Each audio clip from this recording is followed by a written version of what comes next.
ask the Man United fans, because I might not. We're going to go through this in the top 6 show tomorrow, but none of you are on the panel tomorrow night. But expectations for Man United next year. Let's just say we have a good summer, because again, if we have a bad summer and we don't sign anybody, it will change. But let's say we have a good summer, we sign a number of good players. What's your expectations, Neeks, for United and Ten Hag next year?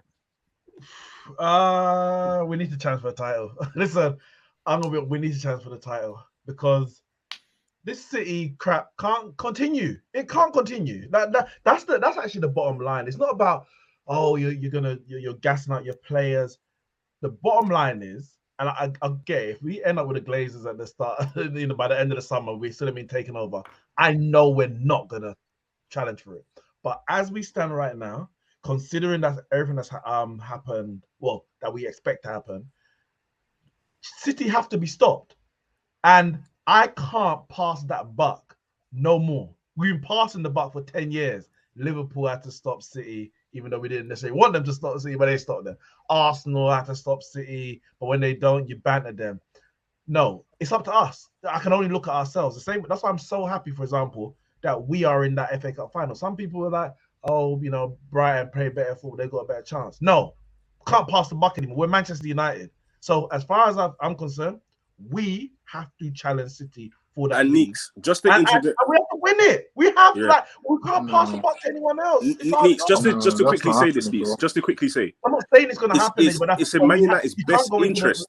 We can't go in the season thinking, oh, let's just get third and or second and go deep in the cups. We have to be going into the season with the aim of winning the Premier League. Yeah, but Neeks, there's a difference between hope and a perspective on reality. Like, I'm not saying this season hasn't been amazing. Yeah, this season has been wicked for us. There's no doubt about it. But the expectations that we had were realistic based on what we'd come to agree with as a fan base, more so majority, based on where we are as a club, what we need in order for us to go and challenge. And Ten Hag has super exceeded anyone's ambitions this season. It's now given us a complete extreme high level of how can I put it? Hope of next season we should be challenging.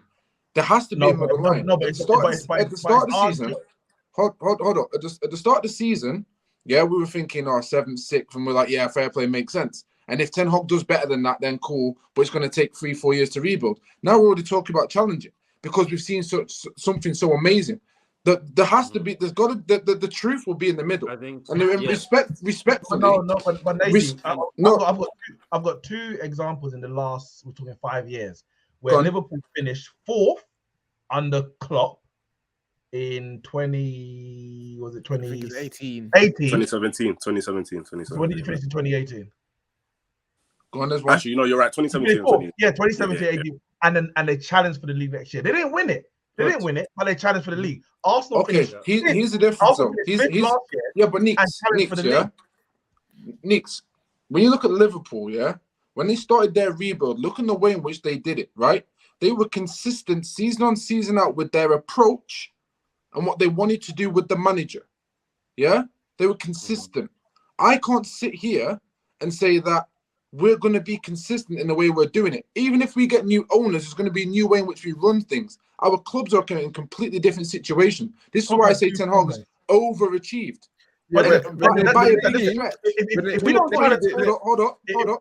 Hold up. To the point, bro, he's achieved to the point where we're now in magical land. Like, oh my God, we could actually do something next season. I'm just putting perspective on the season and expectations, saying because what we have to but the question isn't that. The context of the question that Terry set is, with everything going as good as it could get, new owners, the perfect players to fill in to this Man United squad, what would we expect? And that's what Nick's saying. Respectfully, the question was what are expectations for Man United next season?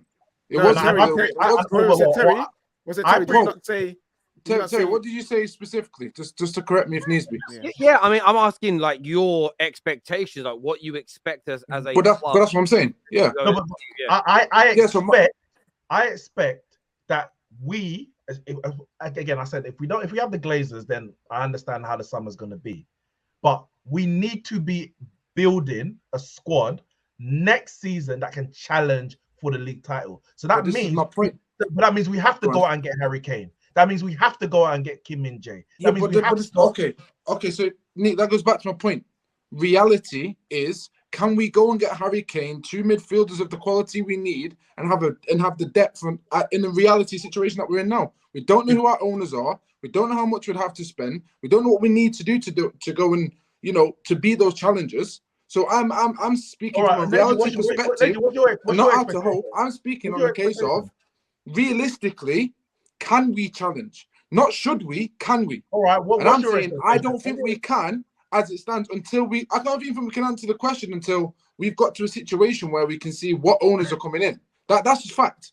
All right, so because there's no way if you want to go on. I'm just answering the question based on what I expect my club to do.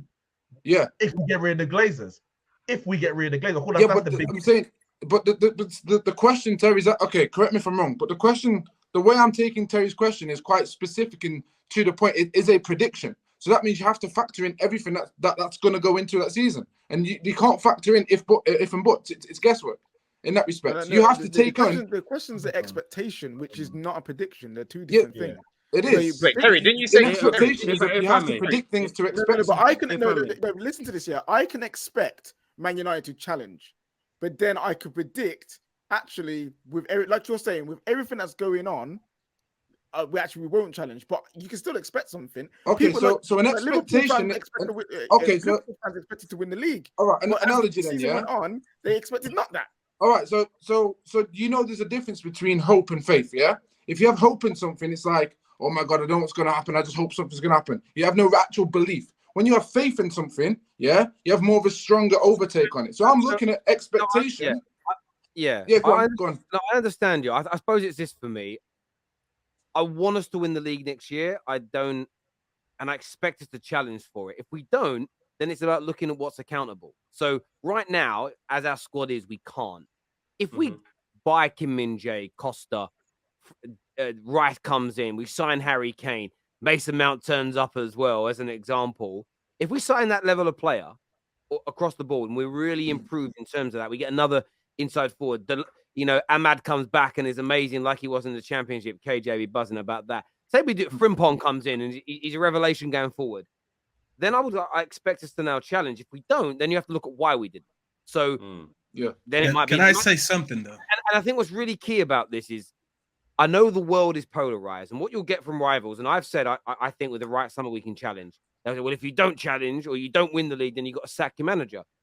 That's another conversation. You've got to look. Imagine we get 96 points and City win the league on 97 points. You ain't sacking that manager, right? Because you've improved again and you're right on the edge and you're able to do it. If we have a summer like that and we scrape fourth, there is a possibility I'd contemplate the manager's job depending on how we do in all the other competitions. And so it's really hard to say when you would and wouldn't sack a manager. But I expect more progression, more wins, better away. Again, little things are better away record against the big teams next year. More wins, less goals conceded. I expect about 30 more goals in the Premier League next year, by the way. But Terry, how has to do that? Terry, how I see it from an outside point of view is Ten Hag has definitely overachieved with the players that you guys currently have, because you do have quite a lot of dross, quite similar to Chelsea. You've got a lot of dross you need to get rid of, and at the same time, you've got a lot of holes that you need to fill as well. So I don't think it's wrong for Neeks to expect you guys to compete next season. And the reason why I think that is because if you look at your overall season, the guys won a trophy. That's one thing. Everyone can talk about the opponents he had to face, but at the end of the day, Man City lost to Southampton. We got knocked out by Man City. You can only beat who's in front of you, so you can't really get onto United about that. But at the end of the day, he's won a trophy. He's got you guys top four when a lot of rivals are predicting you guys to finish 6th, 7th. So if you look at overall the squad, there's if you get Harry Kane, this guy's bringing 25 goals to this team. Games that you've lost this season, those are now wins. Games that you've drawn this season, those are now wins. You know, if you get a new goalkeeper, if you get at least 2 midfielders, I'd probably say you need at least 1 ball playing midfielder, because you don't have the best build up. I feel like United, you need. Okay, so then on that point, you haven't got one. On that point, I want to go off exactly what you just said. You just said we need a striker, we need 2 midfielders, and you said a goalkeeper. we're talking about a new right back. So I just named 5 players. And a centre back. I wouldn't say right back. Well, we definitely need a right back and a center back because we're getting Kim Min-jae, and if he comes in, then you're telling me he's probably starting over Varane. Yeah, but what I'm saying, when I say right back, yeah, you could upgrade that position, but it's not a priority. I would say your midfield. I think it is. I think it is a priority for us. That's just me personally. Anyways, I would say there's other positions before that. Regardless, it's 5, and we just named the essential ones. A goalkeeper is a big position. A striker is a big position. So you just named 2 of the biggest positions on the pitch, okay? Now, here's my thing. As shameless as I am, because I come here and I big up my team and I say all that, but we got to be realistic at the same time. I don't think Neeks is wrong, and I don't think Sonny's wrong. You guys are right in different ways, because Neeks said, I am expecting, because when you go in and we're going to splash all that money, especially if we get the Qataris in. So when you talk about all these signings, because you guys just named, hypothetically, we're signing 5 players, I mean, you splashed a lot of money, you spent big going into the summer. That raises expectations. People are going to say, oh, well, United should compete for the league this year. So Neeks expecting that from his club, especially after the money being spent, he is not wrong. Sonny's also not wrong, but my reasoning for what you said is a little bit different. I don't see a team switching 5 essential players on the pitch and right off the bat instantly going like this and they're winning games. Yes, we lost 9 games this season, so it is very easy to improve on that, because losing 9 games is a lot. If you lose 5 or 6 the next year, that means you're getting somewhere between 3 to 9 extra points. So that's already an improvement. However, I don't expect, you can't tell me you're going to get a new goalkeeper, a new striker, a new midfielder, a new center back, and maybe a new right back, and you're going to start winning right away. Because when you guys use the Liverpool comparison, the reason you can't use it is because Liverpool were 2 players away from winning something. If you guys remember, they were banging that season, got 4th. Next year, they won the Champions League or whatever. It was that year they finished it, and they lost the Champions League final to Madrid. But they already had a fantastic front 3. They had a midfield, and they had their back line. They had Trent and Robbo. They were just looking for a center back to help next to Matip, and they were looking for a goalkeeper. And I think that was also before they got Fabinho. But they were much closer to a complete team than we are. Because we still don't know Sancho if he's good on the left or the right, or if you even want to keep him. We're still expecting Anthony to improve. We're still talking about, okay, if we get a striker, do we put now Rashford on the left, or do we play him in the middle? We're talking about so many things. There's so much still to change next season for you to compete, because you're looking at City, they're going again with the same team that they have. They're just going to change a little bit off the bench. Whereas you're telling me that half my team at least is going to be different. All right. And this is why we can't. Everyone's saying why we shouldn't compete, and that's fair enough. But can I? What is your expectation, Staffy? My expectations, my realistic expectations, is that we're gonna finish 3rd. And by the way, this is my expectations right now until I see different evidence. So if something changes, I will be flexible. I'm not one of these people. Yeah, because people like to hold screenshots against you from 2 years ago as if nothing ever changed. But as I see it right now, until I see something different, I think we will improve, but not enough to compete as much as I want it to be. I'm saying those 9 losses definitely go down, because losing 9 games and still finishing 3rd is actually pretty impressive, because it shows you that you actually didn't draw a lot. But if you're telling me those losses are going to narrow down to 5 or 6, like I said, I expect us in a more comfortable 3rd position where we don't have to wait to the last 2 games to secure it. And that's my realistic expectation as what I see right now. Yeah, but Taffy, you're missing quality. You're missing quality in vital parts of your team. Like in your spine, you don't have quality in your spine. You haven't got a striker. What? You haven't really got a midfielder that's quite technical, like an 8. You haven't really got that. Bruno, I wouldn't say is great on the ball, in all honesty, and his passes as well at times aren't great. So you definitely need someone who can keep the ball. Someone like a De Jong, for example. If you had someone like that in your team, that completely transforms it. And Harry Kane as well. But you're banking on so many things. Yeah, but I think you're right about you. Sorry, guys, but you're both right, though. This is the thing, though. This is why my expectation is we go out and we fill those holes this summer. Exactly. Like my view, and that's the thing for me. We can't always separate club, manager, board, players, fans. It's a collective. I expect the club to go and get a striker, to have a more progressive ball carrier, someone who holds on to possession better in the box. I expect another quality centre back to come in. I also expect a goalie that can play out from the back. And it's funny because, again, another thing that a lot of weird guys that want are always on at Ten Hag.